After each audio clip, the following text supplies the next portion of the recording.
Salam, salam sadis, salam hari Kamis, salam market koreksi ya, lagi koreksi dia, kena buang.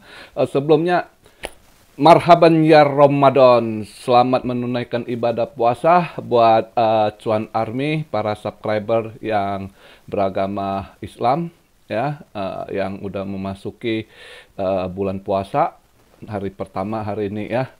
Semangat ya, kiranya puasanya di tahun ini bisa penuh ya, bisa sukses sampai nanti bulan depan di hari kemenangan gitu. Oke, jadi hari ini kita akan bahas market nanti dengan hasil kemarin ya, interest rate, kenaikan interest rate, Fed rate, juga dengan apa yang disampaikan oleh Fed gitu ya. Sebelum itu, ini saya buat video market cap di 1 triliun,148 billion, volume 67,3 billion, dominance 46,2. Aduh, naik lagi. Tadi 46,1. Tapi nggak apa-apa, sabarlah yang hold ini altcoin ya. Nanti ada masanya gilirannya. BTC di 27.386,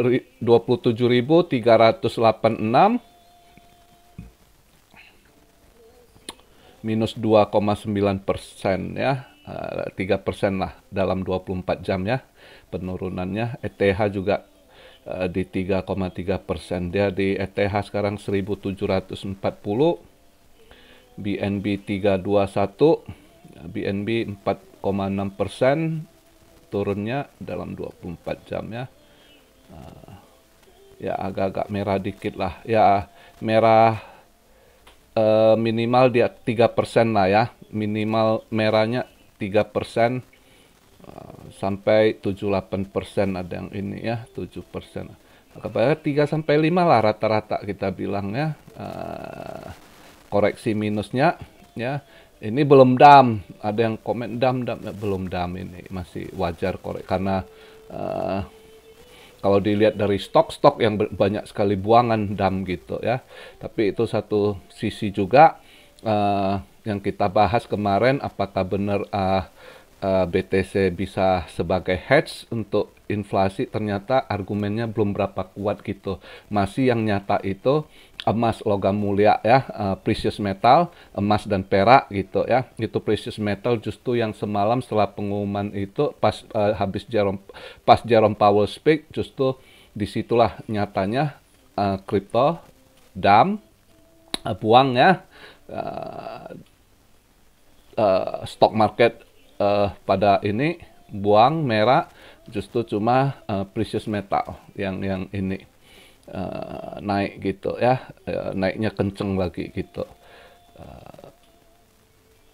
Jadi di situ satu nyata dengan hasil itu semalam yang saya proyeksi itu memang kita udah lihat udah bener, makanya saya bilang yang mau kita tunggu itu apa yang disampaikan. Kalau dia naik itu saya udah yakin 0,25. Kemarin kan saya udah prediksi 0,25 gitu. Harapan saya yang meleset, harapan saya pengennya agak dovish dia gitu ngomongnya. Nah, kalau agak dovish ya market kemungkinan hijau gitu ya. Ternyata dia masih rada hawkish gitu, masih street lah ya, masih street gitu dia. Ya. Makanya market langsung buang gitu ya pas di ini ya. Itu yang kita harapkan nggak sesuai pembicaraan. Tapi kalau secara ini udah ketahuan, saya udah bilang satu sisi dia ini dia diam-diam QE 300 billion disuntik, tapi satu sebelum itu dia kan udah sebab hawkish mau naikkan 0,50. Nah dengan kondisi bank ini juga akhirnya agak sedikit ada tekanan, mungkin ya tetap dia sesuai itu dia punya plan ya 0,25. Makanya saya lebih yakin 0,25, bukan dia ada yang banyak berharap dia nggak ada kenaikan gitu ya kan. Justru saya bilang kita mau lihat apa yang dia sampaikan begitu habis kenaikan itu, karena udah banyak orang pikir udah nggak, kalau yang udah paham itu ya, pelaku pasar, para paus itu, mereka memang nunggu dia mau ngomong apa, mau tahu, jadi mereka bisa buat keputusan langkah selanjutnya gitu. Nah, begitu di ini dia speed bahwasanya eh, kenaikan ini mungkin kemungkinan dia lihat apakah antara 5 sampai 525 gitu. Kemungkinan ya kita lihatlah kalau di bulan Mei nanti dengan kondisi ini ke depan kita lihat apakah masih akan dia naikkan atau di Mei, kemungkinan antara Mei Jun dia udah pause ya, lihat kalau lihat kondisi ekonomi gitu ya udah mulai rontok gitu. Tapi sementara bank dia nggak terlalu pusing karena dia bilang dia ada backup. Kalau saya lihat sih sebenarnya jujur dengan kejadian-kejadian ini kayaknya di belakang ini walaupun mereka diam-diam gerak senyap mereka itu saya rasa mereka juga udah biarkan dan kebaca gitu. Gini, skenario yang saya tangkap ya, eh waktu di beberapa hari lalu Janet Yellen kan tanya jawab di Kongres itu. Nah, itu saya salut. Nah, itu kalian bisa lihat eh, eh, ini senator yang dari Oklahoma. Nah, ini satu sangat berwibawa. Itu saya salut. Itu tonnya, tonasi dari suaranya itu sangat berwibawa.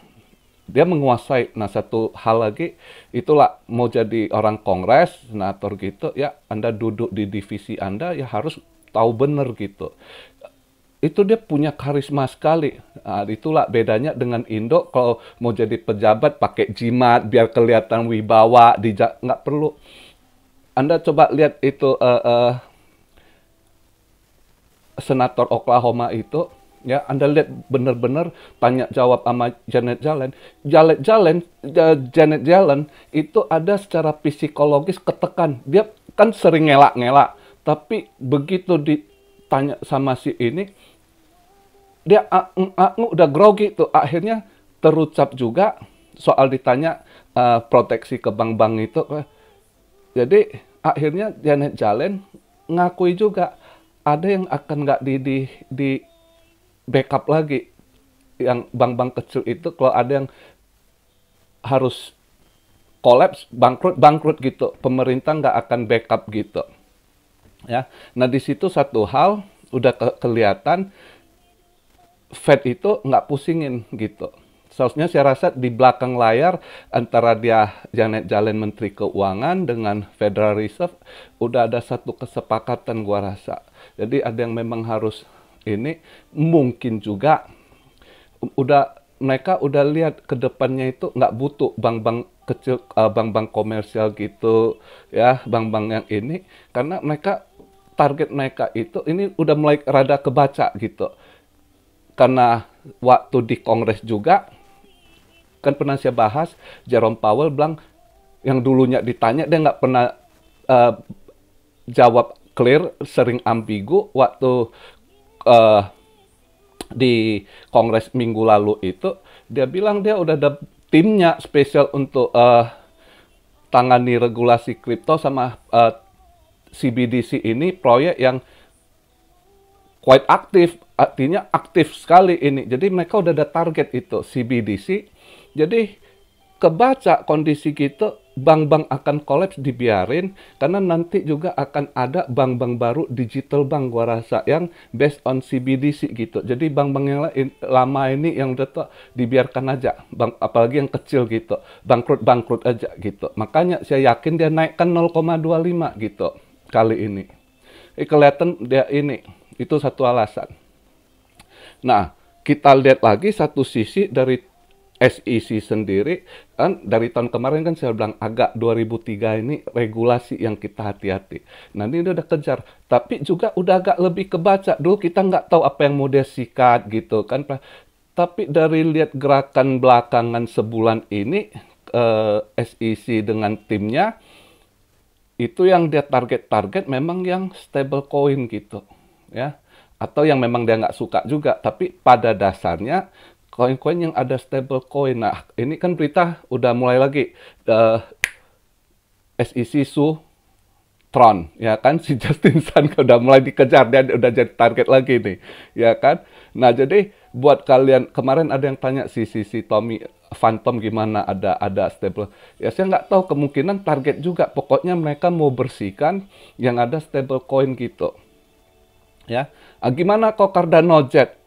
Cardano, lihat Hutchinson gimana, dia tunduk, tapi dia udah ada jalur, dia bisa buka arah Afrika gitu kan. Sedangkan banyak perusahaan-perusahaan ini kan berpatok di Amrik gitu, ya. Walaupun dia misalnya nanti di ini dinyatakan sekuritas masih, tapi kalau dituntut misalnya ada ini ya itu lagi mah, karena yang sekarang ini bukan hanya nyatakan koin itu security altcoin, tapi ada hal lagi, istilah dia nuntut ada hal-hal lain lagi yang curigakan gitu ya kan, transaksi dari Tron yang dia curigai gitu ya. Jadi pokoknya mereka cari-cari kesalahan juga gitu. Atau memang si Justin Sun ini banyak dia otak mafia juga, kemungkinan ada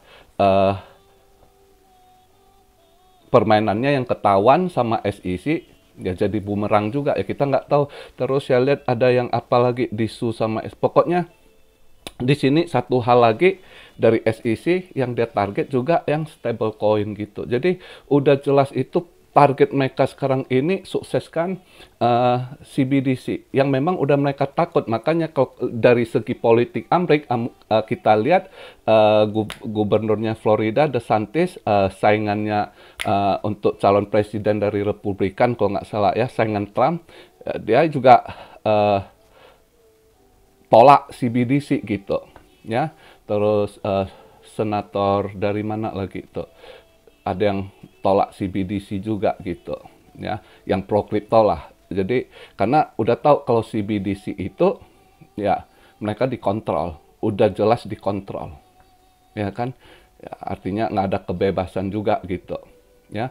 Tapi ini proyek pasti sukses kalau untuk CBDC, kalau namanya udah pemerintah gerak, apalagi mereka hire profesional ya, dan juga istilahnya operasi senyap juga. Choke point-nya itu jelas kan, choke point itu benar-benar mereka kerjain ini, si Gary Gensler sama tim apa namanya itu yang gua udah lupa, aduh memang pelupa, yang di hire sama Fed bayar mereka. Cuma Fed ditanya Kongres dia nggak mau ngomong. Fed ada yang orang Kongres tanya, kamu hire apa nama timnya saya lupa, itu untuk kerjain choke point juga gitu ya. Jadi di situ kita udah, tapi nggak usah takut kalau lihat kondisi gitu juga sebenarnya arahnya itu. Banyak yang tanya kok gimana nanti resesi kripto gimana. Saya rasa nggak terlalu gimana karena market cap kecil. Ada beberapa skenario sementara kelihatan mungkin carut marut ya. Yang udah jelas stock market. Maka saya selalu bilang hati-hati stock market, jangan stock market karena banyak itu perusahaan-perusahaan yang akan kolaps, atau ya kalau kolaps bangkrut ya habis Anda. Tapi yang namanya kalau kita di kripto yang ini kita lihat yang terus berproses karena ini teknologi yang terus diadopsi dan nggak bisa ditolak. Ini udah menjadi teknologi yang untuk kemajuan ke depan gitu, yang udah harus diadopsi semua gitu ya. Jadi ya mungkin cuma ditertibkan stable coin, kedua terus nanti mungkin DeFi gitu ya, border payment yang mana dia ambil dia sahkan gitu ya. Jadi saya rasa koin lain nggak terlalu masa, privacy masih belum dia sentuh gitu. Ke depan gimana kita nggak tahu. Tapi saya rasa untuk koin-koin gaming gitu saya rasa aman ya. Kecuali yang ada jual-jualan misalnya Mana kemarin sama Sen, mungkin si Gary Gensler bilang sekuritas karena transaksi metalandnya gitu ya, metaverse land gitu ya, tapi nggak terlalu ini. Intinya saya rasa nggak terlalu, kalau yang security orang dan pada cuek gitu. Yang agak masalah sekarang kan misal kalau dia tuntut gitu ya, bertarung di court itu yang buat kalau kita hold coin itu ya kayak XRP lama redup gitu. Ya, tunggu kapan selesai di code gitu. Itu yang ini, maka kita agak hati-hati yang koin-koin begitu. Overall regulasi ini udah kelihatan nggak terlalu gimana untuk koin-koin gaming atau koin AI. Nah, AI yang kita lihat dia sementara belum ada sih, kita nggak tahu mau celah gimana si Gary Gensler ini ya. Tapi saya rasa koin AI nggak aman kalau kita udah zero, standby untuk long invest gitu ya. Terus gaming NFT saya rasa aman, kecuali 1-2 yang jual land ya itu nanti aja. Tapi walaupun apa dibilang kalau dimainkan tetap mainkan gitu, asal dia nggak ada tuntut menuntut lah dari SEC gitu ya. Misalnya ada yang baru mulai perusahaan kecil kena tuntut yang harus bayar besar ya dia bangkrut gitu ya kan. Tapi kalau udah sandbox mana yang udah lumayan kuat, investor besar di dalam kena suruh bayar ya mungkin dia bayar juga, gua rasa gitu ya kan. Jadi sedikit gambaran udah kelihatan di situ. Paling kita tinggal sabar ngadepin ini. Saya justru lihat kondisi ini seperti yang saya katakan, Anda nggak usah terlalu takut. Justru yang agak takut itu stock market gitu. Ya, kalau untuk kripto bisa aja. Ini kalau lihat dari semalam apa yang Jerome Powell katakan, banyak kan berharap dia akan lakukan pause, pivot, terus maunya mereka berharap si Fed atau Jerome Powell itu turunkan interest rate lagi, cut rate gitu. Nah, dia udah tegaskan, maka semalam dump, karena dia tegaskan untuk sampai akhir tahun ini, dia belum ada rencana untuk cut rate gitu. Ya. Nah, makanya market langsung drop gitu. Karena kalau mereka perhitungkan, ini udah naik 0,25 lagi, di mana bank-bank udah ini akan kolaps lagi. Andai kata nanti di Mei dia naikkan lagi 0,25, proyeksinya 5 sampai 5,25 gitu, ya kan? Jadi atau 5,5 kalau nggak salah gitu. Paling tinggal 5,25 sampai 5,5 kalau nggak salah yang saya baca. Jadi udah nggak mungkin ke 6 yang awal-awal 2-3 bulan lalu bilang mungkin juga ke 6% gitu sampai dia naikkan dia punya Fed rate. Saya rasa udah nggak bisa gitu dengan kondisi yang makin jeblok, ya kan, dimana perusahaan-perusahaan makin akan tumbang ke depannya gitu kan. Ini kan layoff lagi tuh, ya kan, Amazon layoff lagi gitu kan, terus apalagi beberapa layoff lagi. Nah, ini pas habis kenaikan ini si Elon Musk kesel juga, dia tweet juga ke Jerome Powell. Jadi lo kemarin itu berkali-kali ngomong disinflation apa gitu ya kan. Jadi, ya itulah, makanya banyak hal yang saya selalu ingatkan, kita nggak bisa terlalu percaya, kita sendiri harus analisa, perhitungkan gitu langkah-langkah Fed itu yang kita nggak bisa 100% percaya. Misal gini, buat saya lihat arahnya, dia kan pengennya gitu sampai akhir tahun dia bilang nggak akan ada turunkan rate gitu, cut rate gitu ya.